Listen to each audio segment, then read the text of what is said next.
It is episode 83 of Life's a Garden. Today's guest is returning for his second appearance on the podcast. He was working in the car sales industry, but is recently moving into the insurance game. We talk a lot about sports in this episode. We talk football, hockey, things like that. If you're not really into sports, make sure you listen to the second half of the podcast because we cover a lot of interesting topics like cryptocurrency and just the state of the world as it is right now. Some really interesting conversations that we have, so make sure you at least listen to that. Ladies and gentlemen, please welcome to the show, Brandon Aasterud.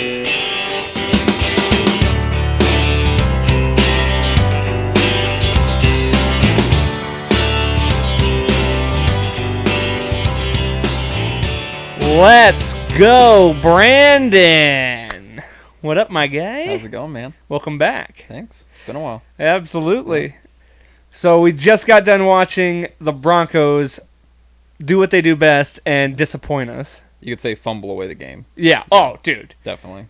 I mean, it's like it's a lost season. We already lost. We knew that the season was a goner, and it's like, you could at least beat the Chiefs. We would call it a victory in our eyes. Beat a rival team, my least favorite team at least. Yeah, same. And they didn't do anything. We had two opportunities too. Melvin Gordon fumbled the ball for one, and Vic Fangio, in the most secured way to lose his job, decided to not go for it and to just kick the field goal when we're still down a touchdown. Yeah. So it didn't change anything. It didn't change us from being a field goal down. We were still a touchdown down. Right. Why not go for it? And it's a very typical move by him to just play it secure.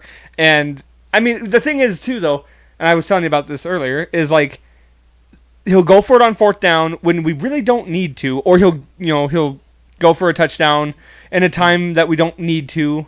He'll risk it, and it usually fails. Yeah. Or when we should risk it, doesn't take any chances. No.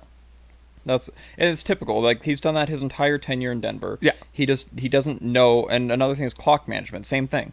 We called our timeouts on a drive that for no reason at certain points. And I know towards the end it didn't really matter because, couldn't stop them on third down. They still, could run the clock out as soon as they got the first down. But his time management is another factor that he doesn't understand. We have 4.5 minutes left, almost 5 minutes left in the game, and you go for a field goal. Yeah. Yeah, and then just to take the timeouts with 3.5 minutes left, I mean, the way they were moving the ball, it seemed pretty clear, just let it go to the 2-minute warning, yeah. Or if there was actual signs that we might get them on like a third down, if we'd stopped them, if it was like 3rd and 8, okay, yeah, maybe take a timeout. It was 2nd and 5. Yeah. None of it made sense. I think he should, and it sucks to say this because he is a good defensive coordinator. Oh, definitely. He's a player's coach. They play for him. But he should be fired alone for the fact that he let Pat Shurmur stay on the team all year. Oh, definitely. And I know that we haven't been handed the best hand in quarterbacks, for one. And I'm not saying anything. I like Drew Lock. I think he did good today. He did great today. His last couple games that he's played in, replacement Teddy Bridgewater coming in as backup role, I mean, he did well. I think if we have another offensive coordinator, he does better. I think we have a chance to win those games. I think we have a chance at the playoffs. Like, Pat Shurmur, I think, is our biggest crutch right now. He's Absolutely just not doing us any favors whatsoever. And I would take Fangio as the head coach, knowing that we get to keep his defensive mind, even though his head coaching skills are very questionable, clearly. But I would take the chance with a good quarterback and a better head or a better OC. I would take my chances with him staying the head coach. Right. At this point, I mean, there's been a lot of talks, I'm sure we'll get into this, about quarterback in Denver. And at this point, why not just rebuild the whole thing? Bring in a quarterback, bring in a head coach that we know is going to work, bring in an offensive coordinator, just figure everything out that's going to work and mend and gel together well. Yeah, well, you have, the skeleton. You have every piece you need, except for the most important pieces to make a team function. Right. We don't have any of those. If we had not even a great quarterback, just a good quarterback, middle of the road, like a Matt Ryan kind of quarterback, we'd be great. We'd be, in contention every week. But we just have that one position we can't fill. We can't figure it out, and that's what's causing us our biggest issue. Yeah. Well, let's talk about. But first, yes, I am wearing the jersey still. Normally, I can't stand wearing the jerseys after a loss, but I wanted to prove that no matter what, through thick and thin, through a lost season, because season's over, fuck it, we on to next year. I'm a Broncos fan through and through, so y'all shut the fuck up about it. I am too, and he didn't want to wear the jersey. He's afraid. I am not afraid. Shut up. Just kidding. I still have my Trevor Siemian jersey. You don't think I believe? That's fair. That's a very true point. And you have way more jerseys than I do. Yeah, I have a few. Plus, you're rocking a winning team today, so Avalanche. Let's go. that's the man. So hopefully Actually playing right now. Yeah, what's the score? 4-2. Cale McCarr just scored. Hell yeah. Yeah, that was a great game winner against Chicago. Oh yeah, you were showing me that. God. Goal of the year. We'll get into the abs too. Okay. But let's talk about quarterback because you were bringing that up. Obviously, the big names that are being run around are Aaron Rodgers and Russell Wilson. Personally, I don't think either of them leave their organizations. What are your thoughts on those two? Of those two, I think the one that's a major possibility to leave is the Seahawks. They're kind of like a rebuilding organization right now. I don't think Pete Carroll stays after this year. I think Russell Wilson has a high opportunity to leave after this year just because the organization, same thing, they're in a rebuild phase. There are a couple underdogs, though, that I was kind of talking about earlier. I know we've said Matt Ryan, we've thrown that name around a little bit. But it's the one that makes the most sense to me. But with recent events, Baker Mayfield. Okay. How do you feel about him? I mean, I was telling you earlier, I think he is about as caliber as a Matt Ryan would be right now. So I think if we got him, you're pretty much getting a similar quality quarterback. The obvious difference is he's a younger quarterback. So if it were to work out, you have him for a lot longer. Right.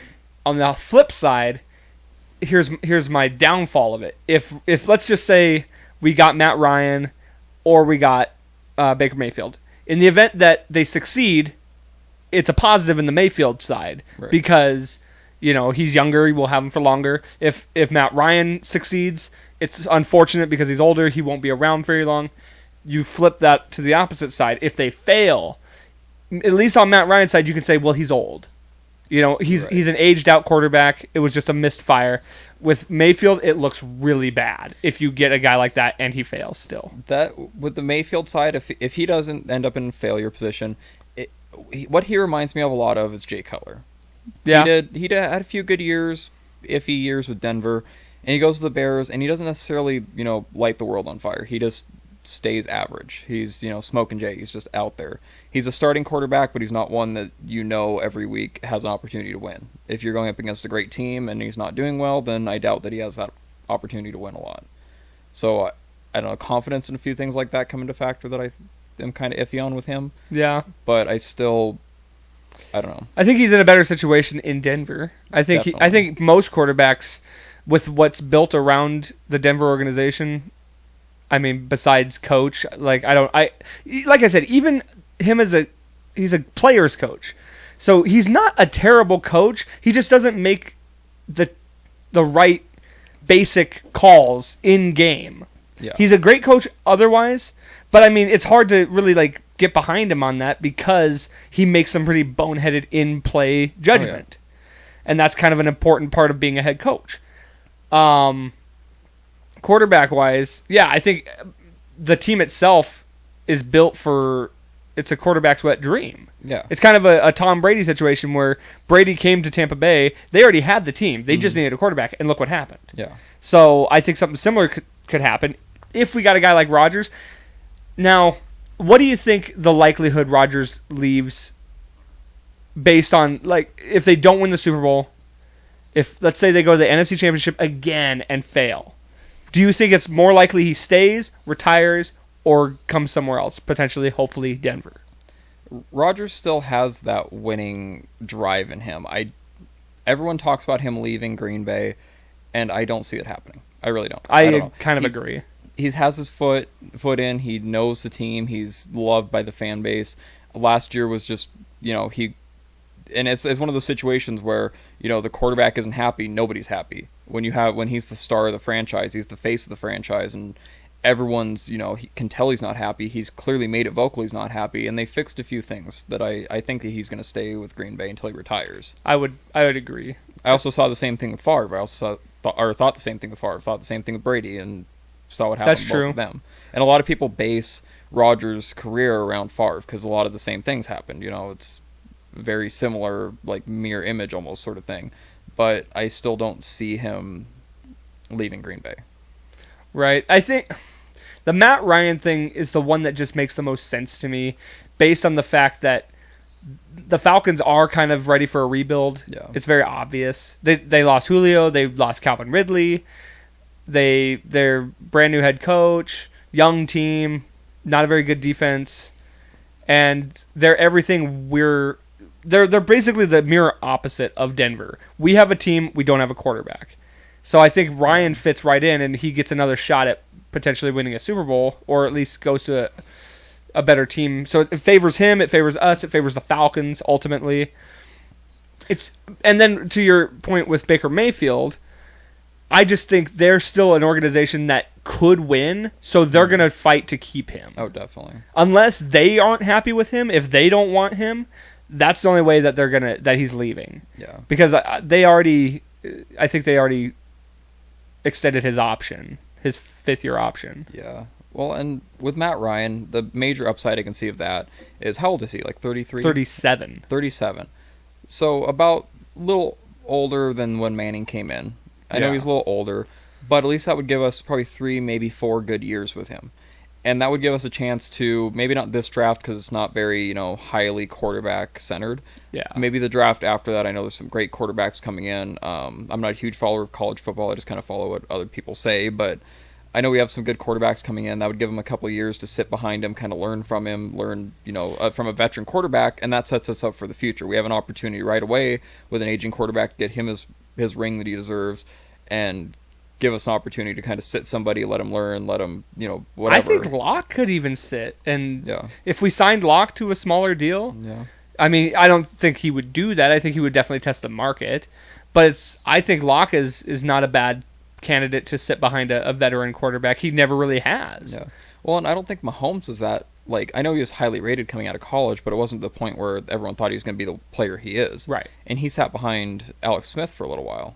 Yeah, like a year and a half. Yeah.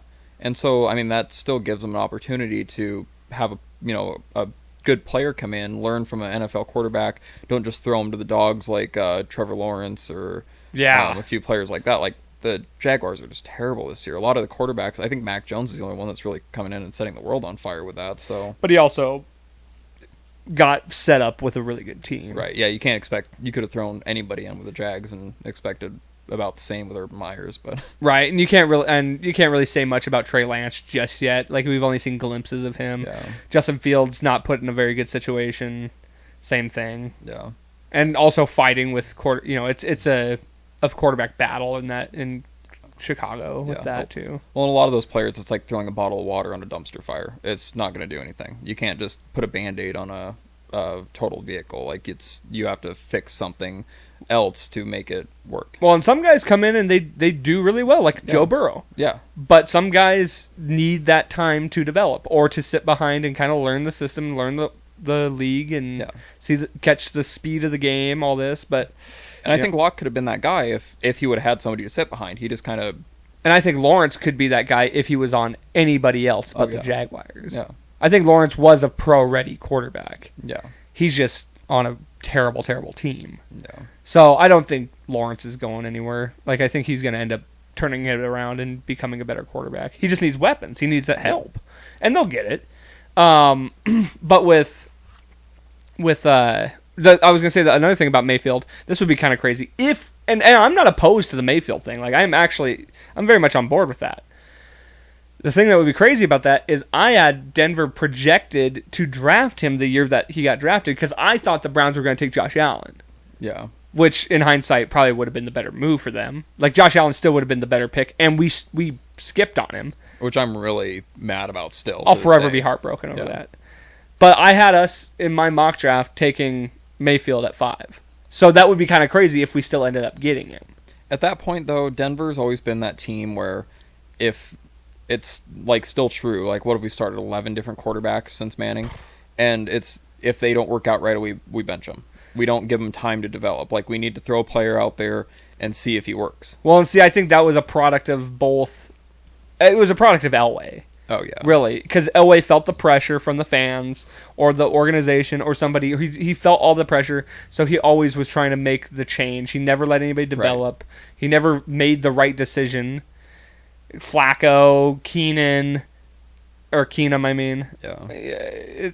So many misfired moves. And so I don't know that Peyton's going to do the same thing. Yeah.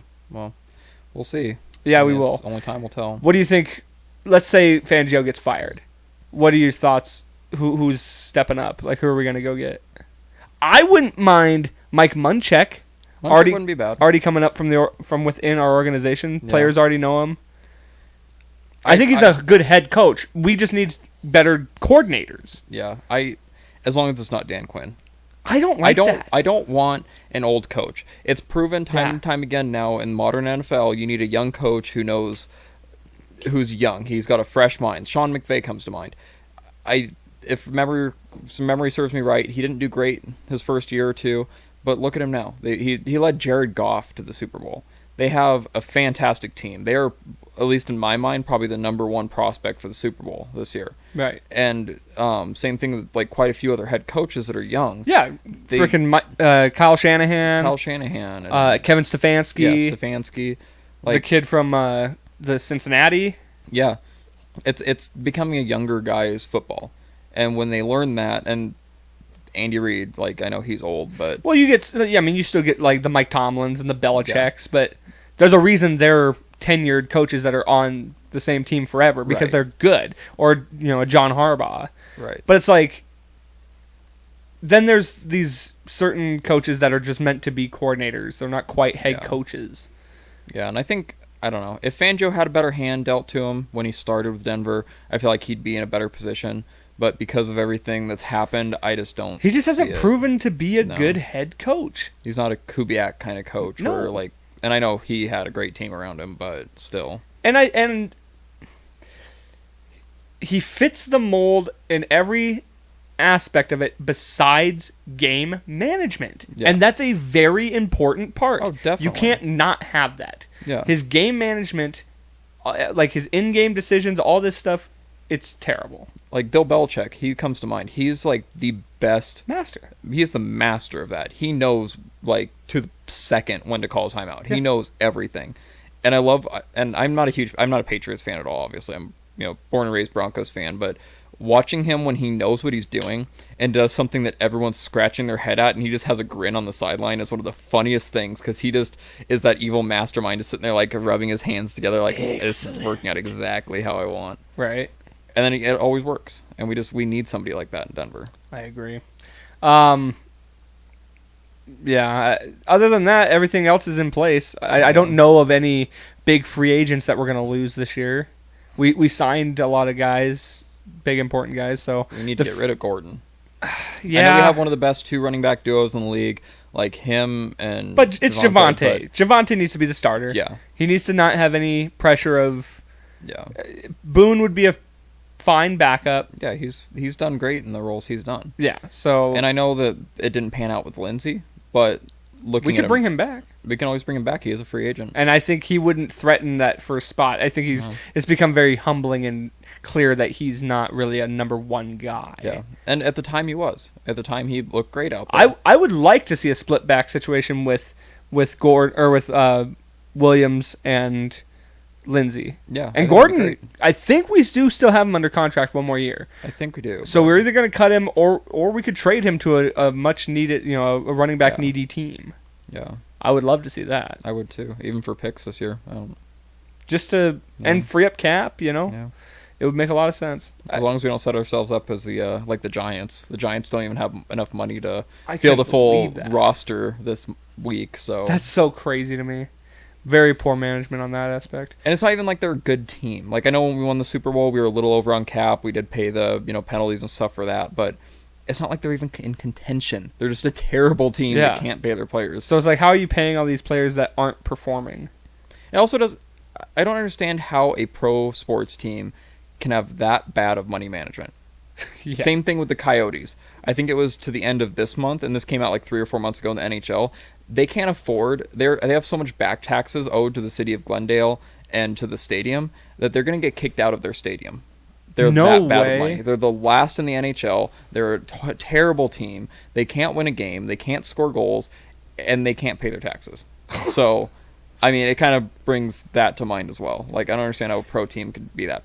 Do you think they get sold? It's in talks. It's in talks that they move to Houston. So, really? Yeah. There's been a lot of weird stuff coming out with that. Interesting. But I hadn't even really put any thought into where another NHL franchise would work, but Houston's not a bad spot. Sorry, I gotta keep up on the Avalanche it's good. Game. How's it going? Still losing, but 4-2. Yeah.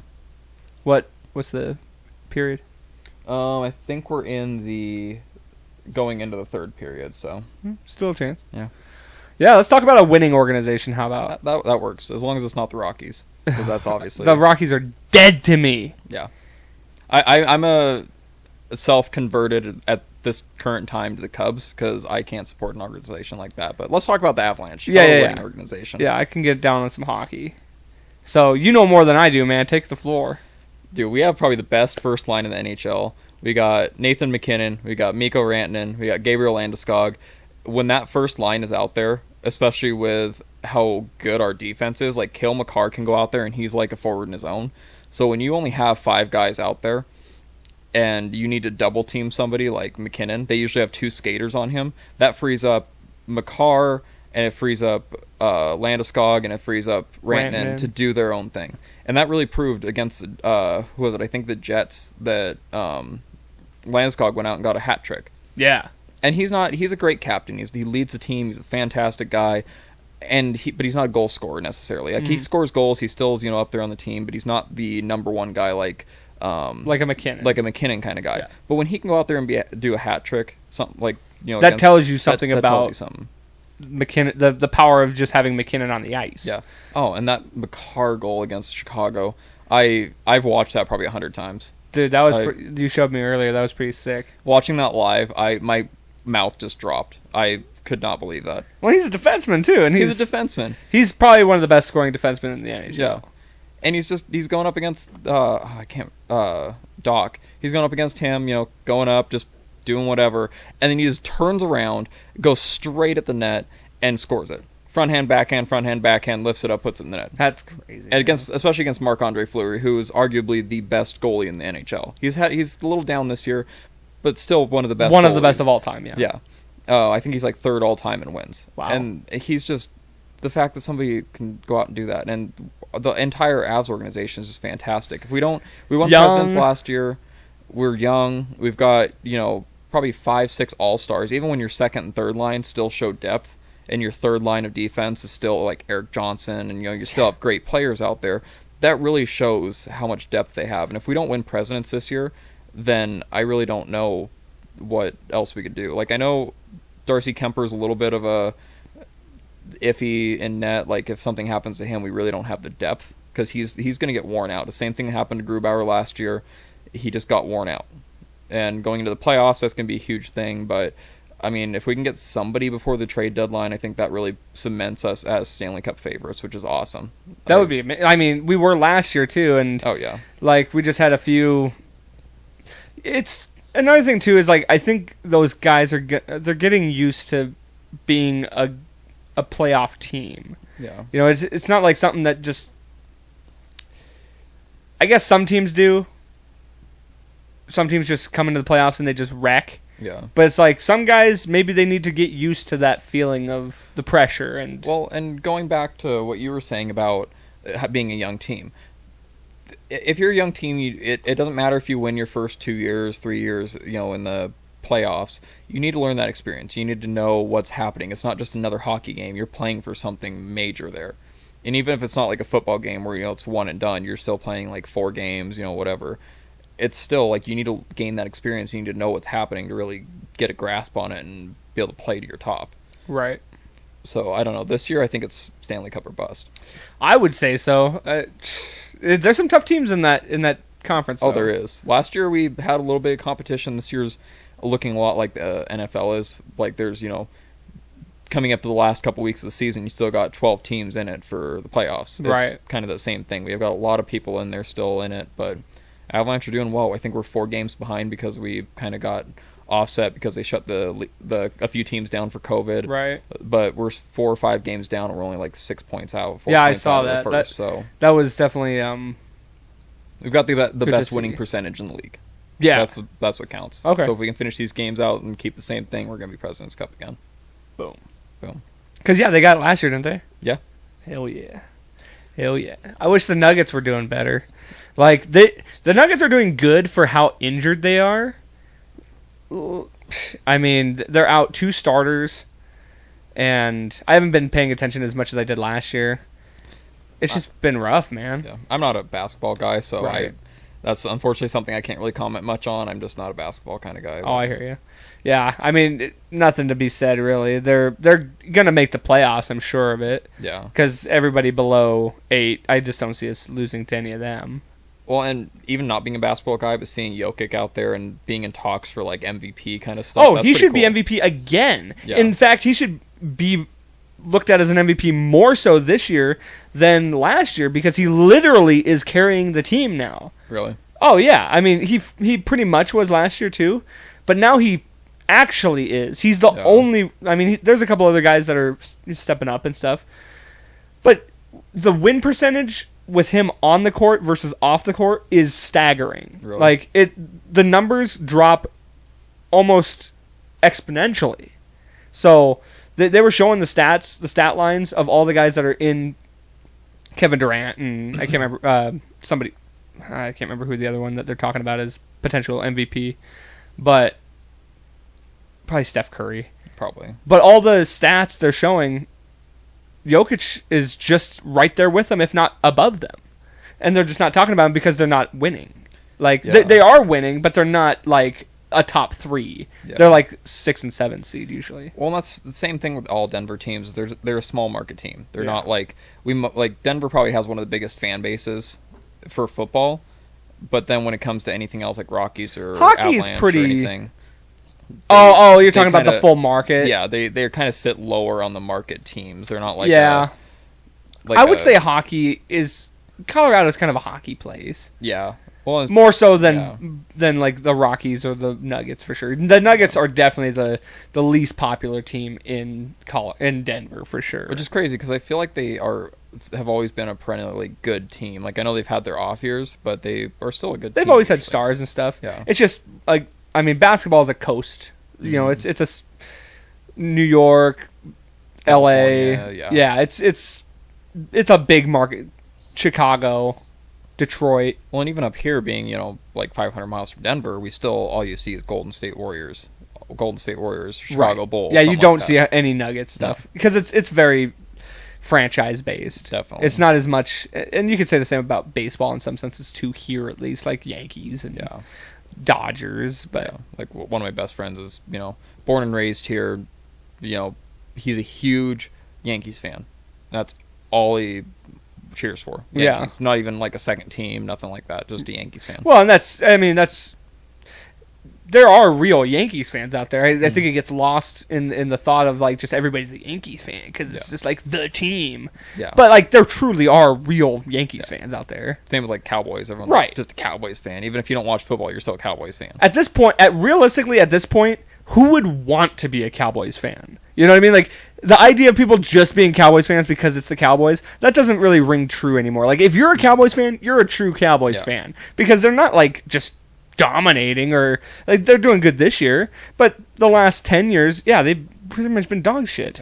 Well, I can't even really think of, like, every year there's a team in a certain sport that's always a bandwagon fan. Like, for the longest time up here, at least, it was Seattle, the Seahawks. Everyone was a Seahawks fan. The Bucks, maybe.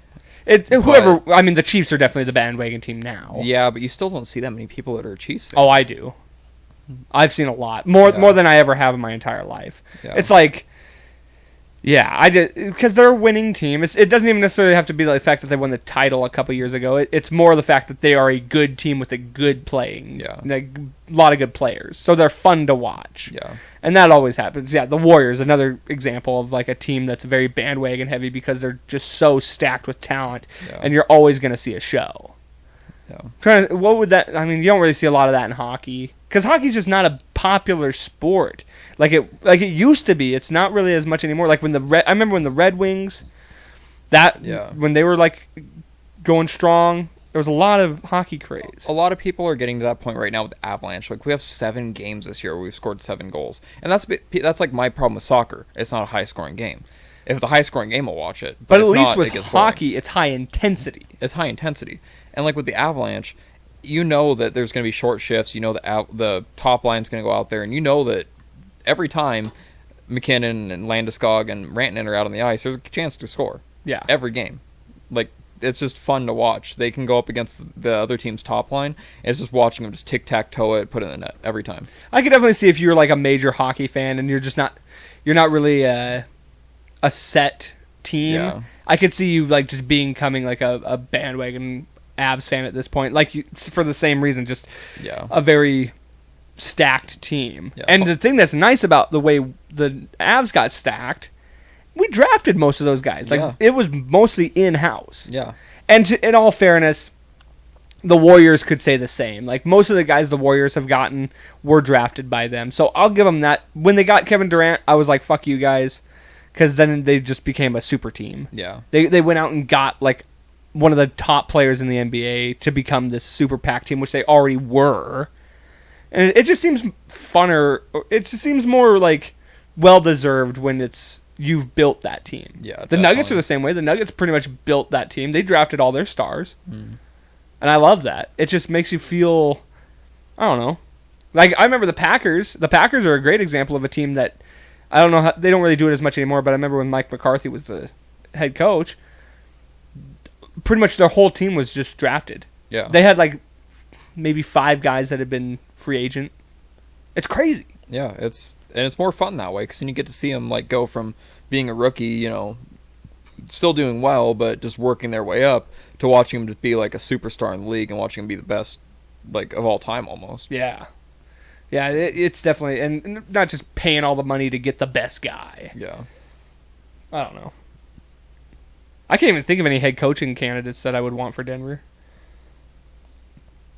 Not much out there right now. No, there's not. Like, I'd have to really look at... But first and foremost, we got to have a vacancy. Yeah. So. Well, and that's the problem. Like, we're in a rebuild still. Like, I know it's been 5-6 years since Manning. We're still in a rebuild. It's been longer than that. Yeah. It's been like 8. Well, it's 15 season. 15. Yeah, you're right. So it's been like 7. But still, it's not like we're going into like last off season where or the season before that where Phillip Rivers is a free agent. And, Tom Brady's a free agent. You got all these head coaches that are out there. It's not like that. It's just one of those where you got to fill gaps. Mm-hmm. And we'll see. I mean, I think we'll know by the end of the week if Fangio stays or not. Definitely. So, I don't know. We'll see. Aside from sports talk, which we can come right back to it, you're getting a new job. I am.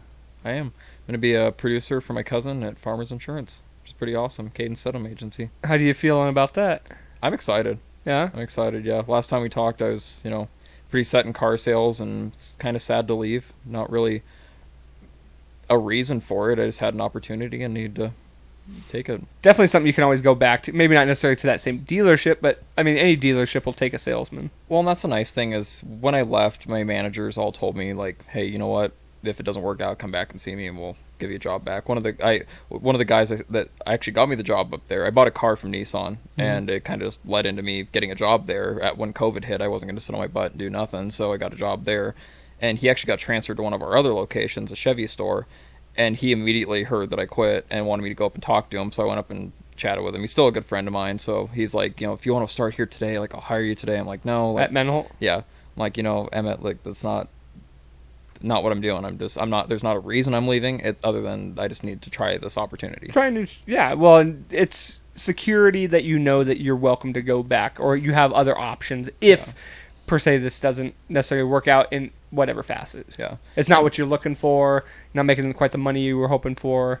Yeah. You never know, but why not take a chance? Yeah. You know? And it made me sad to leave. The day I quit, like, all my managers were like, you know, I told them, like, you're like family to me. It's not that. Like, I love everyone. Like, Dan and Ben are awesome. Emmett's awesome.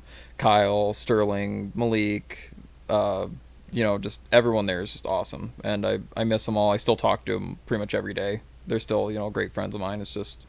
See, but that's nice, too, because now you have connections to guys that are like, oh, let me hook you up with this insurance guy. Yeah. You know what I mean? It's like, well, if you need a referral for an insurance company, I got my guy Brandon here. Yeah. Well, and that's actually what happened with my cousin, too. Before I started at Farmers, which I'm starting in 2 days, I had sent him a few leads from, you know, selling people cars, and it wasn't very many, but everyone that I sent over to him, he signed. Yeah. So it's still a great opportunity. And I know a lot of people in real estate and things like that are like, yeah, well, as soon as you get set up, let me know your contact info and you'll be my first in line. So it's a great opportunity to kind of transition that role over and still have, you know, people that will help me, you know, build my business and everything like that. So it's really fun. And it's not just car insurance, right? You're doing life insurance and... It's life insurance, car insurance, homeowners, renters, kind of, and the full property and package. casualty in life. Yeah. Okay. And so what's the process of that like when you're getting into it? So I had a little weird process because my cousin immediately just knew that I would be his guy. So he bugged me forever. Finally got me to go over, and it's not that hard. There's a lot of testing you have to do. I'm not sure how much I can really go into with that, you know, legally, but there's a lot of testing. You have to take tests for property and casualty and life and health and surety, and there's a lot of stuff you have to go into. I've definitely studied a lot, definitely, you know, done a lot of training already. I've probably at 40 hours of training and studying already, and I haven't even started there. Damn. So it's a lot of work. I took this last week off just to kind of have some time, probably the longest time I've had off since I got my first job, and hasn't really been time off. I've been, you know, training and doing everything, so Right. it's a lot of work, but it's fun. Right on. Excited for the opportunity. Yeah, dude, that'd be awesome. I'm stoked for you. And then I was gonna ask you something else. Okay, so maybe you're not quite into it as much yet, but and I probably should wait to ask you this question when you've gotten more of the feel for the business. But I've always been kind of confused by insurance in some ways. Like, I understand the basic principle of what insurance is and why, but I think a lot of people would ask this question: why is insurance so expensive and I still got to pay a deductible? So, and it's not necessarily the expensiveness of it, but it's the fact that I pay all this money all the time and I still got to pay a deductible. I never understood that necessarily. So what insurance is, if you look at the basics, it's a transfer of risk. So you own a car, right? If you wreck that car, do you want to have to pay every dime out to be able to cover it? Right. No. So what you're paying monthly for a agreement for the company to be like, yeah, if something happens under these, you know, these factors, we'll cover it. And the reason for the deductible is kind of just to facilitate the process, and you know, it's still the transfer of risk. It's just kind of the way it happens. Some companies will even do like $0 deductible stuff like that. So I mean, it's a transfer of risk more than anything. Okay, and that's fair. So yeah, fair enough. I mean, it's way more than I could understand. Like, I don't dig deep into stuff like that. So. I've had to, and it's a lot. It's. I remember when you had your Camaro, and you had to do that. You had a big insurance battle with that. That was just a mess. That was just, yeah. I got in a wreck on July 4th of 2016 with it, and it took until like mid-February to get everything figured out. And that was, I don't remember what the insurance. It wasn't the one I'm working for. It was a couple other insurances, and I don't know what happened exactly, but it was.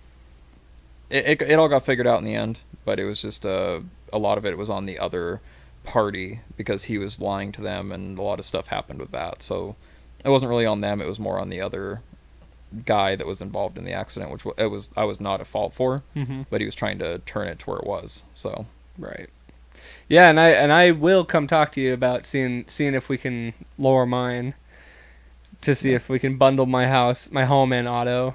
Yes, give me an opportunity, see what I can do for you. Yeah, no, absolutely. I will at least check it out. Yeah. You know, and I was going to tell you this too, and I forgot. You want to hear the thing that almost made me leave State Farm immediately. What's that? So remember how I don't know if they still do it. I haven't been offered it again. So remember that safe drive thing? It was like drive safe and save. Yeah. And so what it is you put like the little chip in your OBD2 port. And, yeah. And it tracks your speed, your average speed. It tracks like how hard you brake, things like that, how hard you accelerate. And then you can check it on your phone. It links to your phone.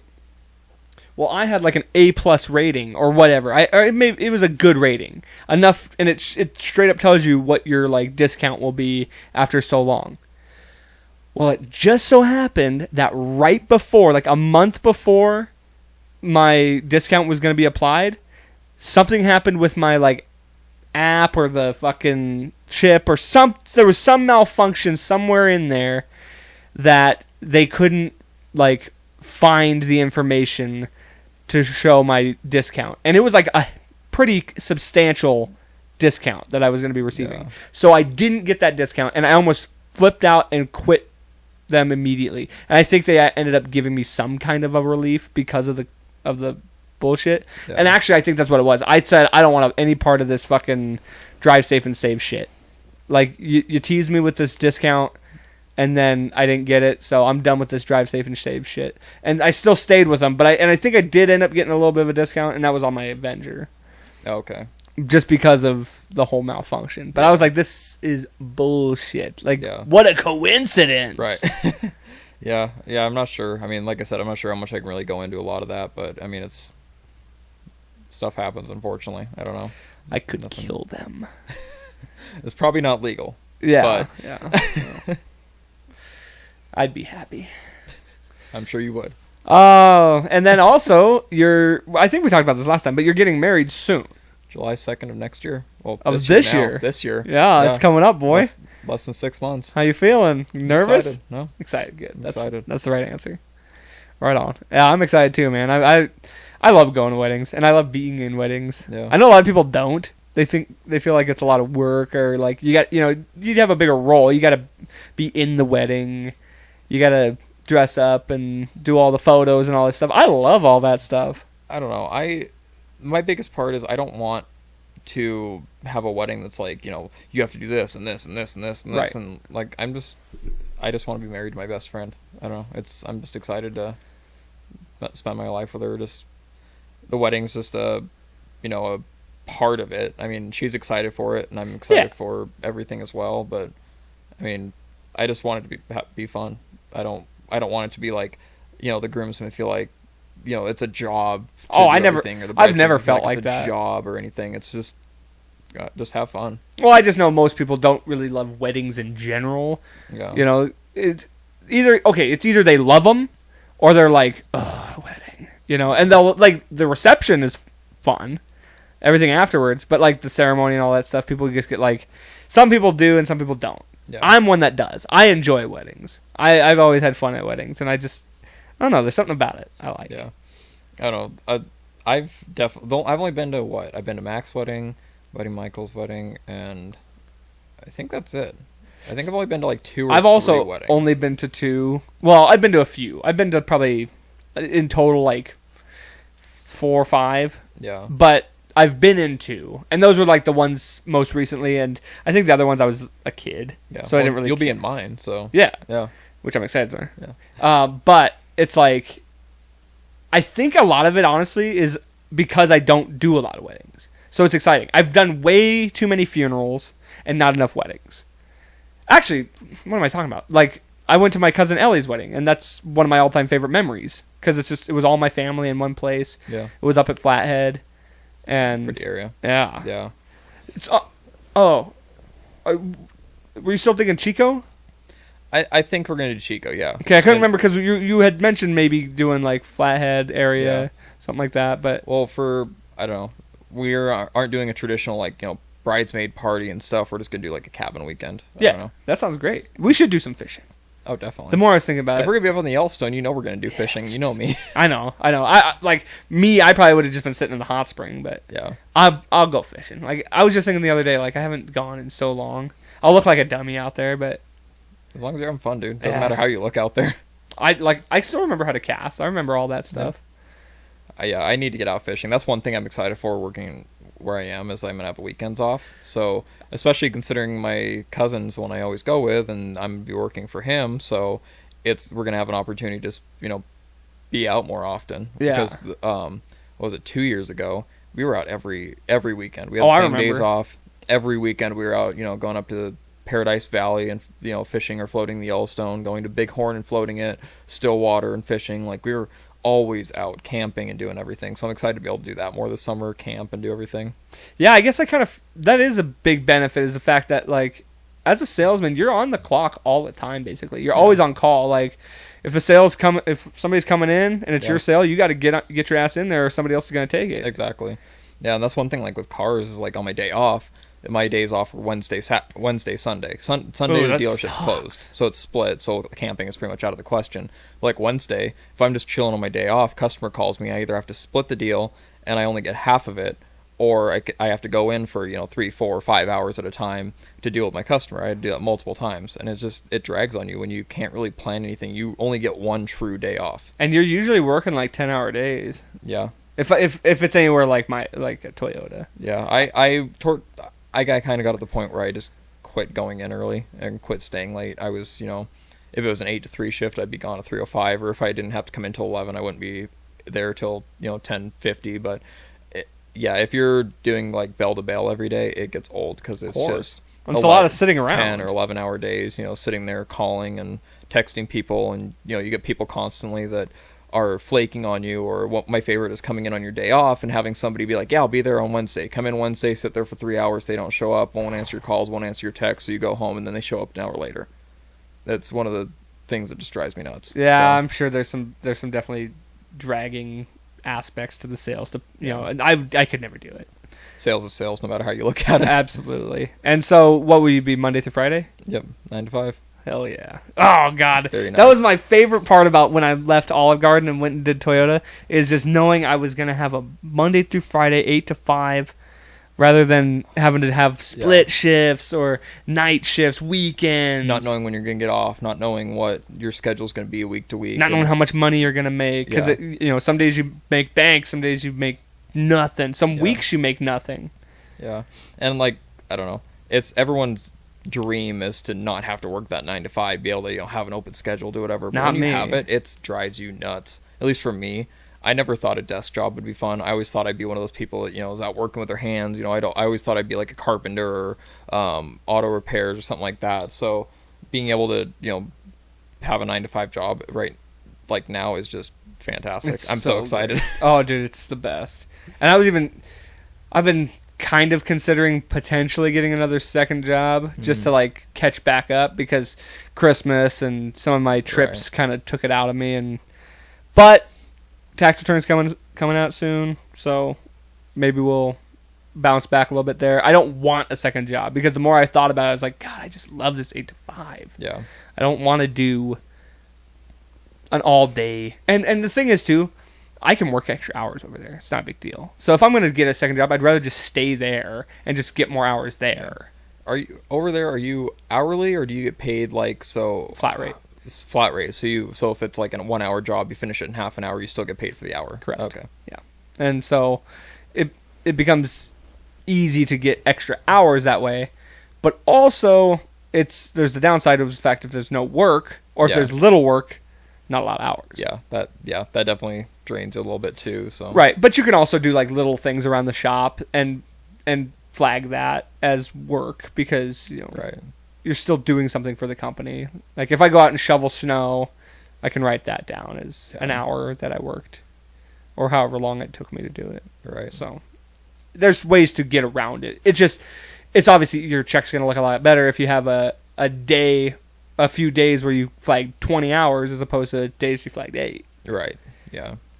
But it all works itself out. Yeah. And I've found that even in the most stressful times there, or the times that it seems bleak when it comes to workload, it always comes back around and it works out. Yeah, especially nowadays in car sales, with the way the chip thing's gone, used car prices, everything like that, looks very bleak. Mm-hmm. And like that's no reason I left auto sales, but I mean, right now it's crazy. Oh yeah, we can't keep a new car on the lot. Like every time they come in, they're sold immediately because we don't have overflow. Yeah, 2 of our hottest sellers at Nissan were the Pathfinder and the Frontier, and pretty much every one that we had planned on coming in.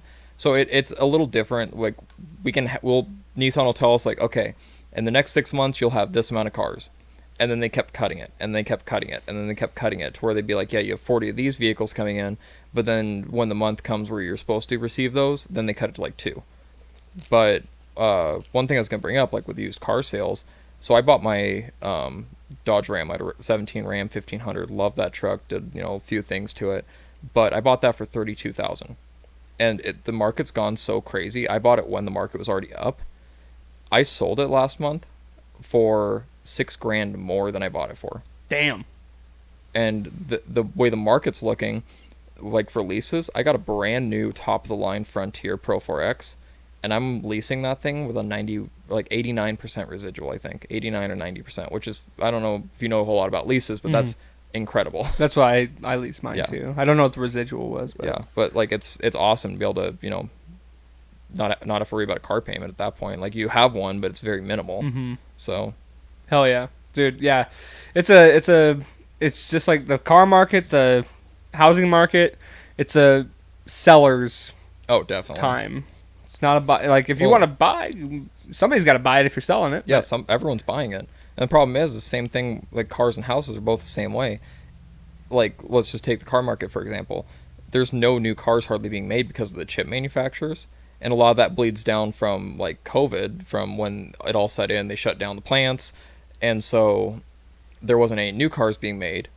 And so the chip manufacturers had to sell to someone. So they're selling to like, Sony or Samsung or any of those like computer or TV manufacturers, electronic manufacturers that are putting them all in everything else. Because so you can stay home. Yeah. And so now, because everyone got their stimulus checks, and so they're all like, okay, let's go buy a new PlayStation. Let's buy a laptop. And so they all sold out. And so the chip manufacturers are selling them all to them. And so the car manufacturers are back to production. They're like, hey, can we get those chips now? And they're like, no, we're selling them to other people. And so they can't receive them. And so now the car manufacturers are trying to build a certain amount, and they can't because they don't have the computer chips for them. And so that's just going to keep bleeding down the line because there's no new cars now. There's going to be less new used cars in the next few years. So it's going to take like 5+ years for everything to settle back. And I doubt it's even going to go back to normal. Same with the housing market, like here in Montana. Everyone is moving here from out of state. And so everyone's buying up houses. Well, you can't build a new house because lumber's so high. It's going to put the cost way up. You can't buy a normal house because there's nothing available, and what is available is way up in price. Like if you're not offering, 10 to 50 grand over, they're not even going to listen to your offer. Mm-hmm. And it's illegal for them to like not accept an offer just because they think they can get more for more on top of it. But it's ridiculous how high it's gotten. Yeah. Well, they really did not think very long term when it came to all this COVID shit. Yeah. They did not think about the idea that this is going to have a ripple effect that's going to last for years. Yeah. As far as trying to stabilize back to what could be considered something normal. Well, and it's completely destabilized the entire economy because if you look at the price of everything's gone up. Inflation is just through the roof right now. It's a lot like the recession. Everything just went way up and companies are going out of business and it's crazy. Yeah, and yeah, it's pretty ridiculous. Yeah, it's and the thing that's even the most ridiculous part about the whole thing is the fact that we did all this for a cold. Yeah, like, and I don't want to minimize COVID for the people who lost people. Oh yeah, no. But based on factual data, it's not the plague. No. It's not Ebola. It's not. I mean, fuck, cancers. Yeah. If COVID reacted like cancer, there would have been cause for concern, and people would have been losing their fucking minds. Yeah. We were freaking out over a respiratory virus. Yeah. And clearly, in hindsight, it would have been handled way differently. And I'm not saying there should have been no reaction, that we shouldn't have done nothing.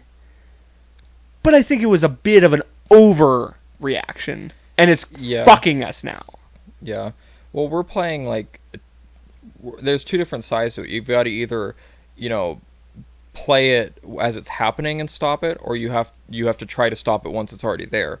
And the problem is by the time it got here, over in China, where it started, it was already to the point where they were trying to stop it, and it was already, like, spreading and spreading and spreading. So now it's gotten to the point where it's a trickling effect, and it's just going to keep screwing everything up down the line. What happens if we have another one? Is the same thing going to happen?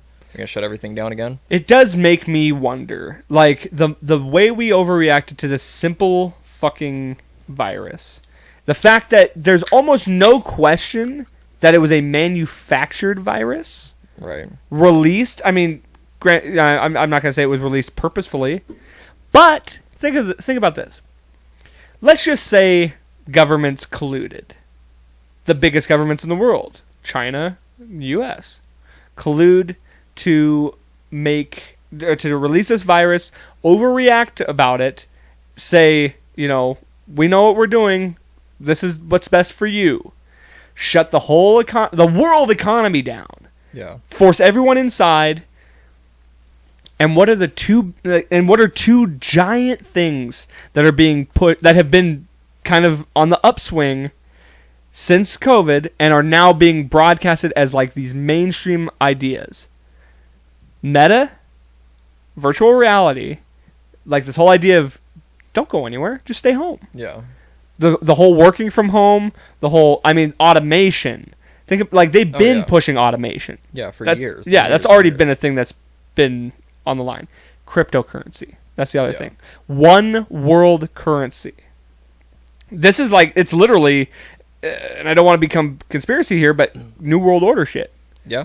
Governments colluding to make a one world government, ultimately. So it'd be a one world currency, one world religion. Look how they're trying to destroy the modern family. They're trying to destroy, like, just gender. Like, everything is a thing. Not everything used to be a thing. No. And now everything's a thing. Yeah. No, and it little off topic, but, like, I remember that I was talking to this guy at one point, and I actually found out a little more about it later.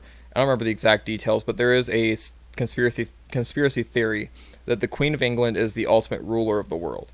And she, like, all the U.S. presidents and the Chinese president, everyone like that, are put in place by her, and she's the ruler of everything. She tells them what to do, and she's, like, the ultimate ruler of the world. And that's kind of what that reminds me of. Same kind of thing. One person rules all of them. It's all a collusion, and everyone's just telling each other what to do for the financial benefit of each other, basically. Like, even if our economy is not doing well, then they all still make the same amount of money, almost like a communist type thing. I don't know if any of that makes sense, but it's kind of a weird theory I've heard, and it's almost making sense, like with cryptocurrencies.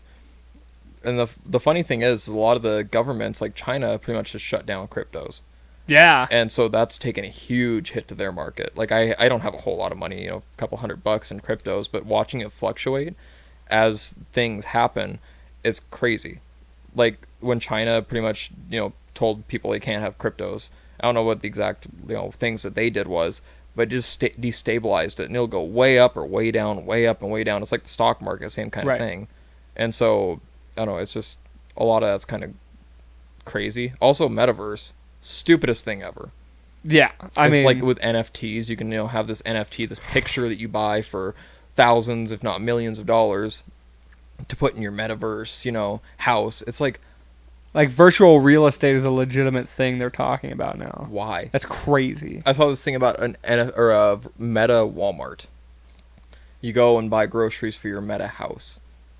It's just a big video game. Yeah, that's all it is. It's like you're literally spending real money. I mean, people do it already. Yeah.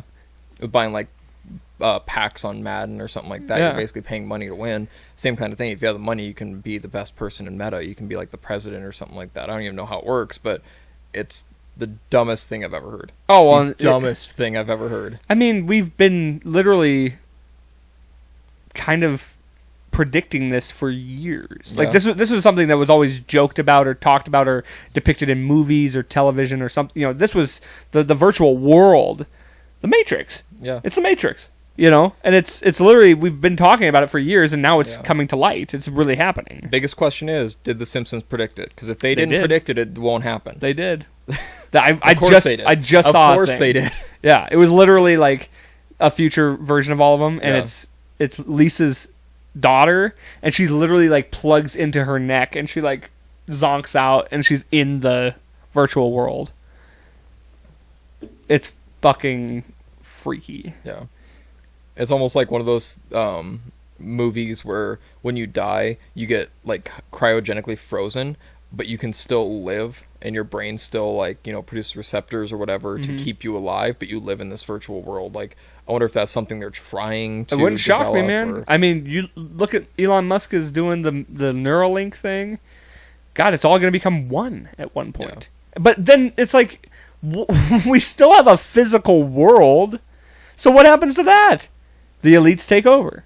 Yeah. You're all plugged into the... I mean, Ready Player One. Ready Player One was truly the exact... If anybody hasn't seen Ready Player One, you watch that. That is exactly what is happening right now. No, 100%. To almost an exact T. Like, that's... I wonder what the year was in that. I want to say it was like late, like 2050 or 2100. Yeah, or I'm something curious, weird. because that could very easily be what this world looks like. Yeah, it's... That They might be the also most... thought we were going to have, you know, flying cars by this point. Right. And we were going to be running 100% on electricity and, like, renewable energy. And now the biggest push is, like, electric cars that barely get, you know, 300 miles of range. Yeah, but it's starting to Yeah. become more reality than it was fiction. Yeah. It's weird, man. And the crypto thing, you know what sucks too? I saw this thing. It said if you would have invested the $1,200 that you got from the COVID Oh, yeah, I know what you're talking about. stimulus. The If you would have stimulus, taken the $1,200 from the stimulus and invested it in like, and they showed a whole list of different cryptos and like what it would be worth today, dude, it made me so like I was pretty upset with myself. So back in, what was it, 2015, 2014-ish, when Doge first started coming out, you know, it was a meme coin, whatever, same kind of thing as Shiba is now. I followed the Dogecoin subreddit. Well, they decided to sponsor a NASCAR. They saw this guy, Josh Wise. He was in kind of trash equipment, wasn't good equipment, wasn't like a top-tier ride, but he was running well. And so Reddit decided, hey, you know what? Let's sponsor the car. That'll give them a little bit of money, get our, you know, our coin out there. It's a win-win for both people. I bought a t-shirt to support it, and they would match, like, when you bought that t-shirt, you got $10 in Doge. You know, I was like, okay, whatever. It was like worth like one millionth of a coin at that point or something like that. Yeah. I don't remember the exact amount. So somewhere I have a coin wallet where I had $10 in Doge from back in 2015. I looked at what that would have been worth when it was at its peak. GMC and AMC and all those stocks went up because Doge kind of hit at that same point. Yeah. I would have made $95,000 off that $10. And you didn't know I where have it was? no idea where that wallet's at. I have no idea how to get to it. Fuck. That sucks, bro. And I remember when Bitcoin started coming out, I was going to put $10 in it, and I was super young, but I didn't know how any cryptos worked, and I was like, oh, yeah, I'm scared of this. If I would put $10 in, I'd be a millionaire. In what? Bitcoin? In Bitcoin. Yeah. Dude, the one I saw on there was Ethereum. Yeah. If you would have put the 12 in Ethereum back when you got the stimulus check, it'd be worth like 85,000 or something like that now. Probably more. Ethereum's gone way up. Yeah. It's crazy. I downloaded that app just to kind of keep an eye on Yeah. it. Like I haven't bought any yet. Yeah, I use a couple different apps, but it's kind of cool to watch. Yeah. But yeah. It's like the new stock market. It's like those people. Have you ever seen this one guy bought it was when Bitcoin had gone up to like $1 or something. Mm-hmm. And this guy bought a pizza with it. Mm-hmm. And I don't remember how much he spent on the pizza. It was like 35 Bitcoin or something. No, it was like more than that. It was like a couple hundred Bitcoin. It was worth way less. It was like in the pennies still. Yeah. But he bought a couple $100 worth of Bitcoin and had bought pizza with it. That pizza was worth like a couple $1 billion or a couple few million, million. yeah. It was like It's 100 million insane. something dollars. It's insane. Do you think that guy's just sick to his stomach? Who wouldn't be? There's also another guy I was looking at. He owns the largest amount of Bitcoin that can't be accessed. He has a computer, and you can set up like your crypto wallet to where you have a password, and if you guess it wrong 10 times, it just wipes that wallet, and it no longer exists. And this guy doesn't remember his passcode for it because it was just a bunch of numbers. It was kind of like binary. And so he doesn't remember what it was, and he has like 3 attempts left. And if he gets into it, he has like $400 or $500 million sitting in this wallet that he can't get into. I know there's a guy that had a bunch of, might not have been Bitcoin, but I think it was Bitcoin, had some kind of crypto that's worth a lot now in a wallet. Yeah. But it was on a hard drive, and that hard drive got thrown away. So he is like, he has permission. I think he's in London. I think it's in London. Oh yeah, I saw that. And he's sifting through the dump every single day trying to find that. And the government, I think, is out there too. I think he offered like a head on it, like he gives people money if they could find this, and he could retrieve it. Yeah. And so he's got like the government out there looking for it too, because it's got like hundreds of millions of dollars worth of Bitcoin on it. That's nuts. Yeah. My question is, with this Bitcoin shit, and this might be a stupid thing, because like I said, all this stuff is way bigger than what my brain can handle. Same. Or I just don't have the interest to understand it as much. But how does something like that transfer into US dollars? Like, how do you go from, like, let's say I initially invested $100 in Bitcoin before it blew up. And so it's worth way less than that, right? And then it blows up, and now I have $100 million. Where's the money like how does it translate from that to physical money? I think a lot of it just translates to the basic laws of supply and demand. It's somebody made this, and so all of a sudden everyone wants it, and everyone's like, oh my gosh, this is the coolest thing ever. And so out of nowhere, everyone's interested in it. And so since Bitcoin, there's only a finite amount. There's, a certain amount that there is out there. There's no more that's ever going to exist.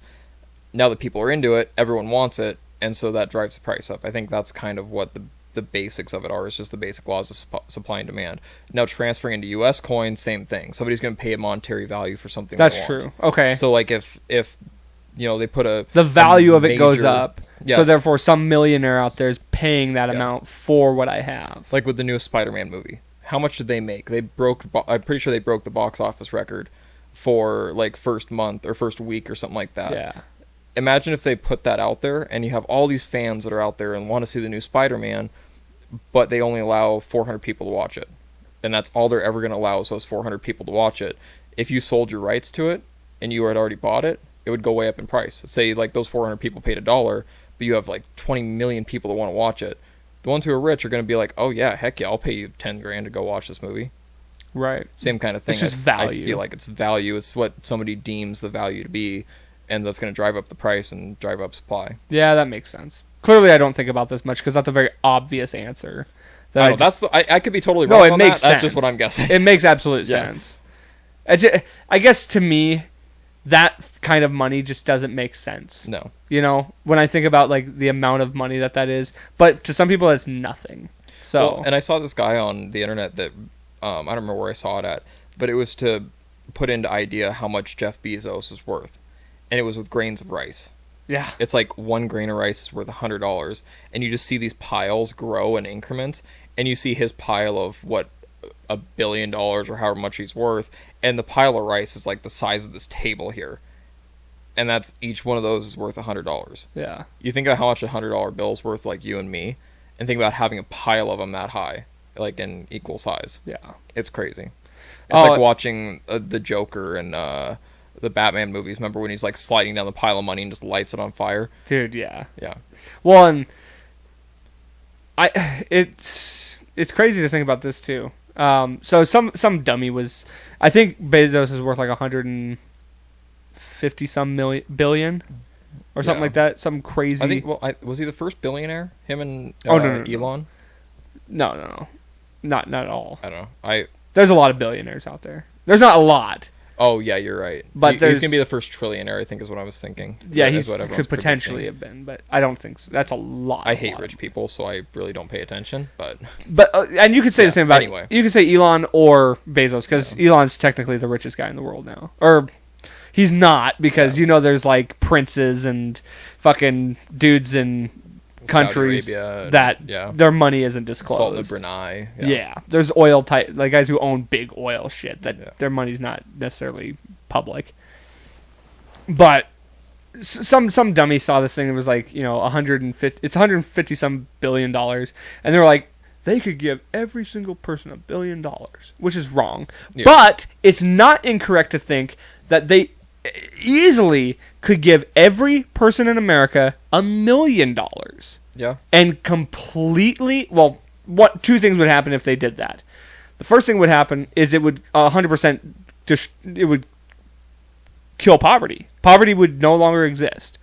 But it would completely fuck the economy up. Oh yeah, it would cause inflation to skyrocket. Yes. It would absolutely destroy inflation. Like, it would be at a level you've never seen before. And just because everyone's out of poverty, you got to think, somebody who lives on like $1,000 a month, if they were handed $1 million, do you think they would go out and they would invest it in the stock market and buy a house and not blow all that money, like set it in like an annuity that pays them out every month? Or do you think they'd go out and just blow it on cocaine and strippers? See, here's the thing. What do you think people would do? Honestly, I think it would boost the economy to do that. If they gave out, let's say those two combined together their wealth, and we're just like, we're going to give every single person, man, woman, and child in America $1 million. It would almost stabilize the economy, because then you have more people. Like, it's going to boost more companies because people are going to buy things, big things no less. People are going to buy cars. People are going to buy houses. People are going to buy, or they'll invest it, or they'll make businesses. Like, more businesses would profit. More, small businesses would thrive. It would almost make more sense to do it. That reminds me of two things. One, communism, where everyone's money is equal, everyone gets an equal amount. Like, that kind of is what that reminds me of. Two, it reminds me of, I'm forgetting the country. I know one is Germany after World War II. The other one is, like, I think it's Venezuela. Yeah. Where people, like, literally have wheelbarrows of, like, $1 million or million whatever currency bills in wheelbarrows because they're worth, like, $20. Right. See, but at the way I'm thinking of it is it's the laws of capitalism would still exist. So what you choose to do with that money is up to you. You can invest it. You could blow it. You could, just live on it. You could, whatever you want to do with it. And basically, it's just like a jump starter is what it would be. It wouldn't be like you all just make this amount of money and that's all you get. It's like a stimulus check almost. Essentially. Viewing it as. Essentially, yeah. But if you also look at what the stimulus check did to the economy, and it drove up inflation. Well, I don't know. There's a lot of different ways. I feel like the inflation is being caused more by the lack of people working, and the lack of products being made. That's the thing, though, is that we have one of the lowest unemployment rates right now. It's just people don't want to work for companies that aren't willing to pay them. Right. Well, yeah. Like, if somebody who's working, for like $10 an hour at McDonald's got $1 million, you think they'd keep that job? True. Yeah. Which would cause that company right. to go way up in price. That industry would. A lot of industries would Walmart, fail. You are correct. Somebody at Walmart who hates their job working, 10 hours a day as stocking shelves. If they got $1 million, are they going to stay working that, or are they going to go to a daytime job if they can, or even keep a job? Like, it's the same thing. It's just, I don't know. I don't understand economics. I'm not the person you talk to about economics. That's just my viewpoint, is that I think it would just completely destabilize everything. Everyone would just go crazy. And here's the thing that should cause everything. Here's what needs to happen.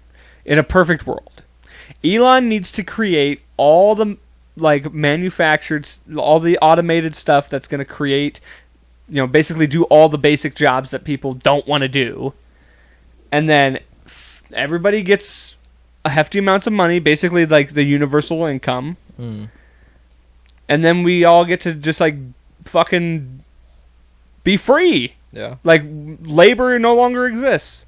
Like, we basically get to just do whatever we want, and that's basically what a job is, though. Is they're paying you for your labor. They're paying you for your time. Right, but now we don't have labor. So now we just get universal income. That's communism. In a sense, yeah. But people have to work still in communism. True. And because one way or another, automation is going to happen. Right. Like, there's going to be somewhere down the line, nobody's going to work at Burger King. Burger King's going to work itself. Yeah. Well, and that's already kind of a thing. There's a lot of places, like there's a burger place that has no employees. It's just people that go in and like set up these machines, and then you basically put your system in, like, or your order in the system, and it's all made by computers, and it just pops out a burger. Yeah. And that's going to be the future at some point. Right. And so what if there's all these empty jobs that nobody to work, and there's all these people that don't have jobs? They got to make money somehow. Yeah. But at what point does that make it to where, like, nobody can afford to do things because there's not enough jobs to afford to do things? Like, there's a fine line of, like, automation and a fine line of too much to where not enough jobs are out there for people, and so that just drives down poverty. And you know what never made sense to me? Like, just talking about this. I mean, the fact that we can just print money with no consequence, basically, because there's nothing to back it. There's no backing to our money. So there used to be gold and silver. The gold standard, is what it used to be. So forever, however much we had at like Fort Knox, like we have a certain amount of gold, and once we're to that point in printed dollars, we can't print anymore. Right. Now, they just print off money like it's standard A4 paper. Oh, it's yeah. Just, we literally have just decided that money has no value. Inflation has gone up. If you look at when we went off the gold standard, I don't remember what administration. I think it was, I'm probably wrong, I think the Reagan administration or the Nixon administration is when we went off the gold standard. Ever switched since to then, oil. Oil was basically the backer. And so ever since we switched off and switched on to whatever else we're on now, inflation is just going up and up and up and up progressively, and not even progressively, it's going up very rapidly now. And so I think that's the major problem, is that we're just printing money like it's no tomorrow, like the stimulus checks. How do we have the money to do that? What the hell deems that we can do that? That almost makes it like a communist thing where, okay, we're going to give you $1,200. Right. What about the fact they fucked me for like $7,000 in taxes last year? Jeez. Like, what about that? I didn't get taxed hardly at all. I didn't have to, like, obviously I paid that in my paychecks. I didn't have to pay it all in one lump sum, but still, like... That's fucked up. Yeah. I understand where a lot of our taxes go, but... See, that's another thing, too, is if we could get a receipt for our taxes, if it straight up said, this is what your tax money is going to, like, we paid for this road, we paid for, whatever this, I would be way more stoked about giving taxes. If it actually showed me what it's going to. Now, if it said, this amount of money paid for your fucking boneheaded congressman, then I'm like, well, fuck that. Yeah. It's like, if it was I want to see the margin that went to fire departments, the margin that went to police officers. Yeah. That part I'm fine with. Like, developing roads and, stuff like that. But so a little bit on that topic, but what I think is hilarious is the IRS every year is like, okay, do your taxes. You owe us taxes. And you're just like, okay, well, how much do I owe you? I don't know, you figure that out. Well, what if I pay you too much? Oh, we'll give you money back. What if I'm paying you enough? Oh, you have to pay us back. Well, how much? I don't know, you figure it out. It's just like they just throw us into the freaking lion's den, and they're like, okay, you figure it out. Right. Good luck. Well, and another thing, too, is it's like, I think people would vote on things differently.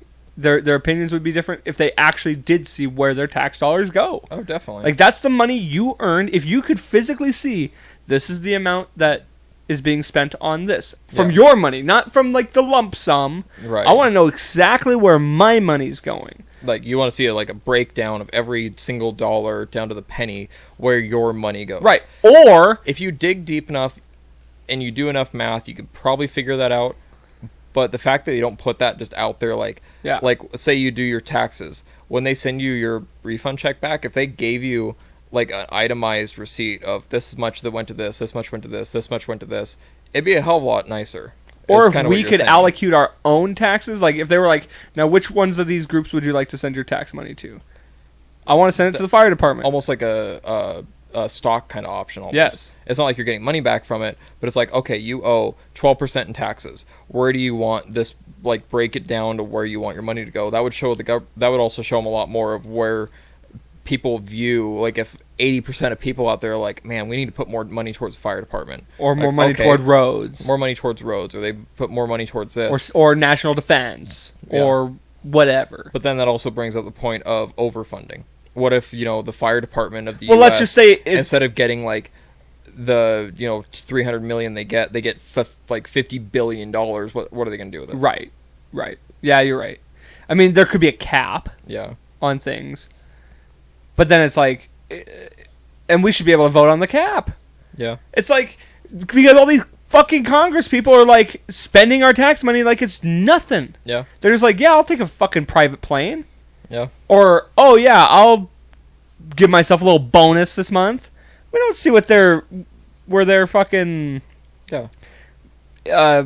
Wages. We don't get to see how much everybody makes, and I know there's a certain amount. And did you see this whole thing where Pelosi and dude, she's done. She's done. I think she already said like when the next term comes around, she's out of there. Retired. Yeah. I really hope. Thank fucking God. Thank God. Did you see the thing where she was saying that insider trading should be allowed for Congress, for state, Senate, and... So on that same note, I actually saw somebody talking about, like, if you want a financial investor, the best you can get, just follow what Pelosi does. Because if you watch almost every single one of her, like, stocks or shareholder, anything she does, if she buys, you should buy because you know it's going to skyrocket. Almost 99% of what she does either gains money, and when she sells, all of them lose money. That's totally insider trading. If we do it, that's 100% illegal. We can go to jail. We have to pay fines. We have to pay restitution, everything like that. But if they do it, that's fine. Mm-hmm.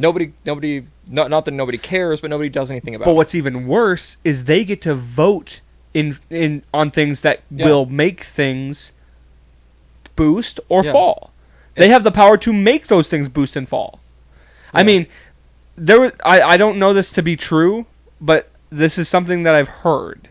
Lyndon B. Johnson put stock in helicopters. And somebody was like, what the fuck do we need helicopters for? Why would you put stock in helicopters? We don't hardly ever use them. The only way we'd ever use them is if we went to war. Vietnam. Yeah. And then Vietnam happened. Yeah. Like, the conflict of Vietnam was already kind of beginning, but it hadn't fully erupted.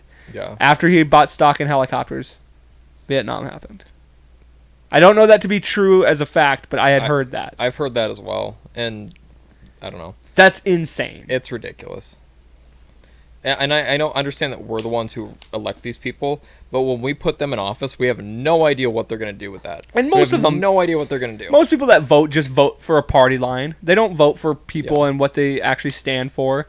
Hell, probably some of the best candidates you could get are like fringe candidates or people who don't side with a party, independents or other parties. And that's kind of where I fall in. Like, I don't side with either option. I go like libertarian. Yeah. That's where I side. And those probably would be the better candidates. Yeah, because they're more for like a free economy, free market, like do what you want kind of thing.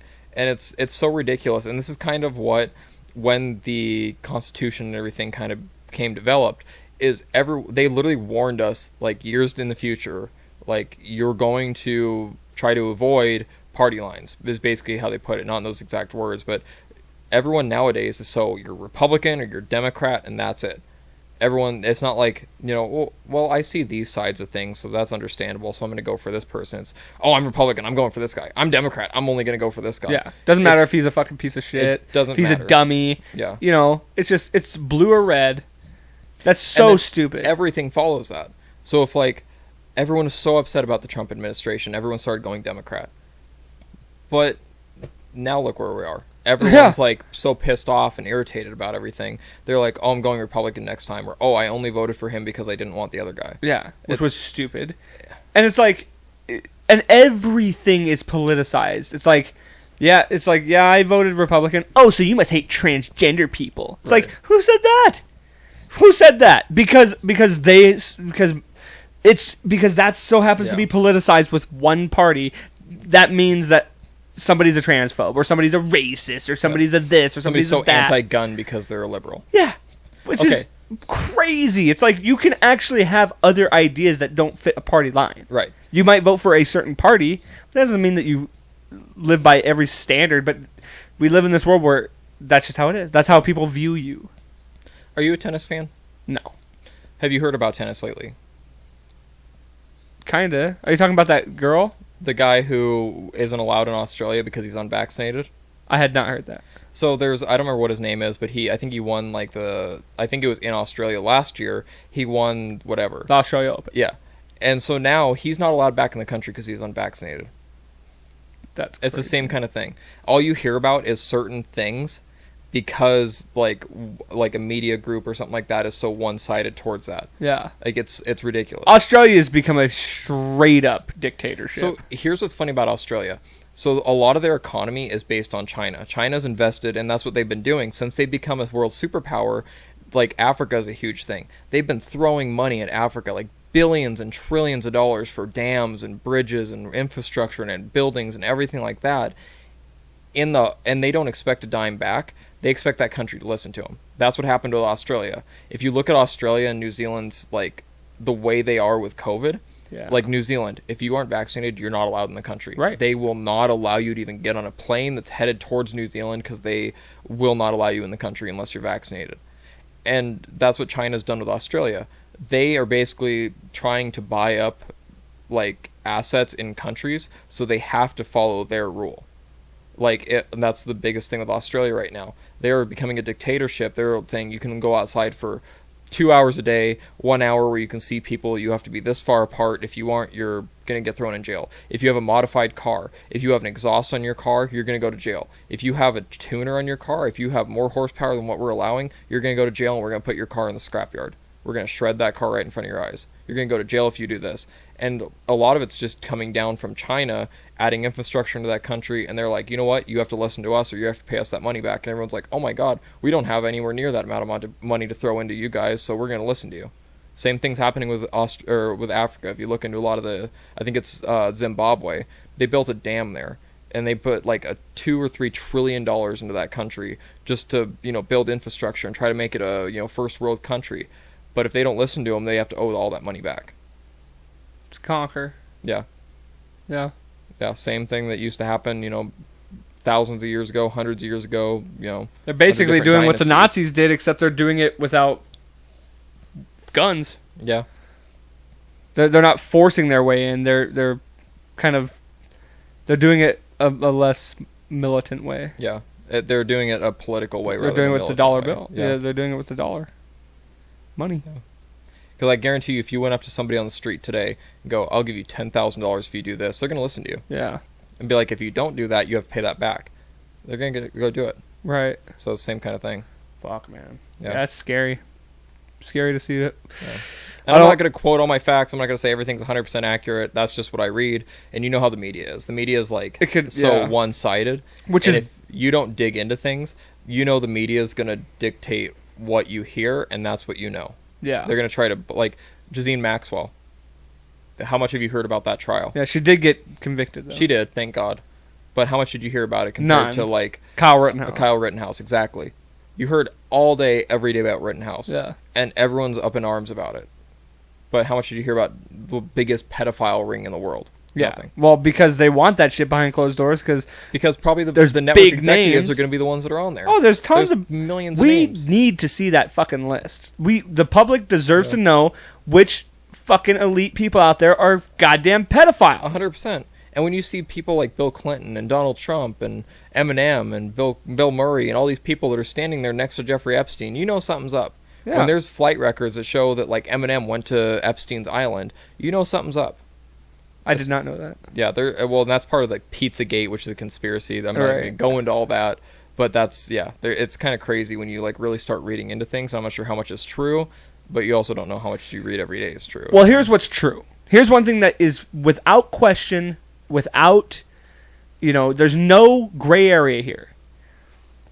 Epstein was a pedophile. Yes. Epstein blackmailed high-end politicians, probably tech people, fucking CEOs, celebrities. He blackmailed several of these people. I'm not going to name names. I don't know exactly who. But we know for a fact that there were people on that island doing pedophilia to children.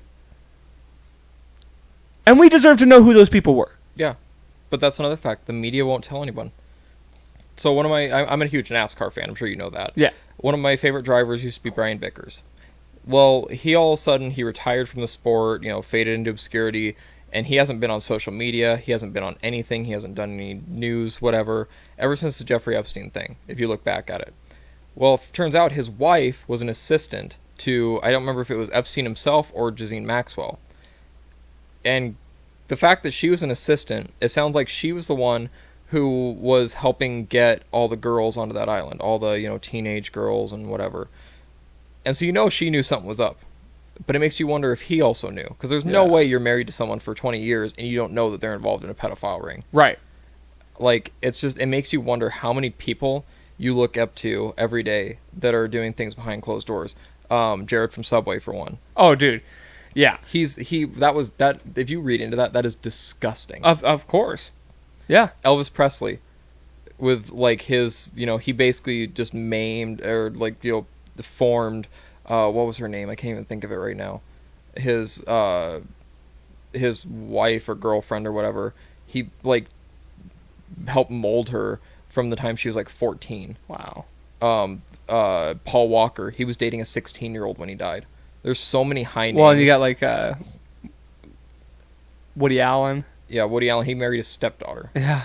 It's just, and people Michael Jackson. Yeah, Michael Jackson. And there's so many people that are willing to just push that out of the way because they like a person. That's no excuse. Well, and the more you hear about it, the more it's disgusting because of how popular it is and how many high-name people are just, they won't do anything about it because they're a big name. Yeah, well, and I heard I was listening to a podcast with Chris Hansen from To Catch a Predator. Yeah. Dude, they asked him, what is the most disturbing part about what you do, or about the To Catch a Predator thing? Like, what was the thing about that disturbed you the most? And he said, unequivocally, without question, it was the fact that 90% of the people that were caught were just your neighbor. Yeah. It was just average guy. It wasn't some creep in the basement. It wasn't like your typical, like, neckbeard, fat loser that can't get a girlfriend type of guy. It was not that. No. It was your family doctor. It was the mailman. It was just fucking your everyday guy. Well, it's the people that have money are the ones who are able to get away with it because they have more ability to get to those things. They have more, like, precedent and, like, a higher, whatever, to be able to find people to get that, that kick that, it's terrible. They're proving now too. Here's another thing. They're digging into this. The FBI actively tried to conceal the Larry Nassar pedophilia thing with the Olympic team. The FBI actively tried to snuff that story out. Well, the U.S. government tries to snuff a lot of things out. That's fucked. Yeah, it's crazy. Like, that's big shit. Mm-hmm. That needs to be looked into. That happens every single day. I know, and that's wrong. Yeah. And we should know why that is, and there needs to be an overhaul. Yeah. Why was so much money pumped into the war on drugs when all of it just went to the cartels? Yep. Same thing. Oh, it's all fucking. We're just cogs in the puppets in the machine. Yeah. So, but at least we still have the gift of free will. We do, and we still have our own destinies that we can live by. Like, they can never take that away from us. I was thinking about that the other day. I can't remember exactly why I thought about that, but it's like I think I was thinking about in the simple fact of, if China took over, if for some reason I fell into a Chinese regime or some shit like that, the one thing they could never take from me was this. Yeah. We always have that. We always have our own free will. Well, same thing, like during the Nazis, how many people were, I can't even think of names right now, but people who were, under the Nazi regime, but helped people get out. Yeah. They helped the Jewish people get out, and they helped people get out of Poland and everything like that. It doesn't matter, like, you can be under an oppressive regime, but up here is what counts. Up here is what is going to help you, like, decide the right decision. And you may not know right or wrong, but when you know right, you know it's right. Right. Yeah. Well, I think that's a good note to end on, man. Let's wrap this bad boy up. As you know, I like to end the episode with a positive or inspirational message from the guest, and you are the first one of 2022. What do you got to say? It's a new year, New mindset. Just got to start positive. If you start on a negative, then you're just going to keep, like I said last time, you're just going to keep dragging yourself down. You just got to keep a positive mindset. It doesn't matter how high you reach. It doesn't matter how high you're aiming for. You got to just keep going. Even if you don't hit it, I mean, at least you know you tried. You got to keep going. Can't let anything keep you down. There's only one way to fail, and that's to not try. Exactly. There's only one guaranteed way to fail. You miss every shot you don't take. Wayne Gretzky, Michael Scott. Love it. Right on, man. Well, thanks again for coming on the show. Heck yeah, I love having you back, and we'll do it again for sure. Definitely. And thank you all for listening. I appreciate you. Make sure you like, share, and subscribe.